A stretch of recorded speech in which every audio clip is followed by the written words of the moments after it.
शूलं पाशसुदर्शने च ददतिं हस्ते प्रसन्नानना सेवे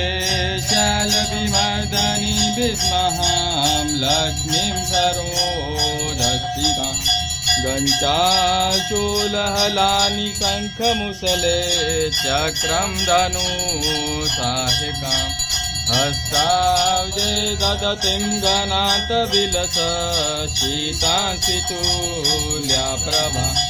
गौरी देहसमुद्रभां त्रिजगतामाधारभूता महा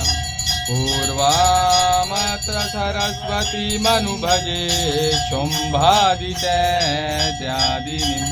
विद्युदाम सम्प्रभां मृगपति स्कन्धस्थितां भीषणां कन्या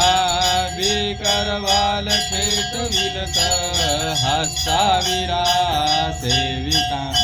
हस्ते चक्रगदाशिखेटविशिखां चापं गुणं तर्जनीं विभ्राणामललात्मिकां शशिधरां दुर्गां त्रिनेत्रां भजे दुर्गां त्रिनेत्रां भजे।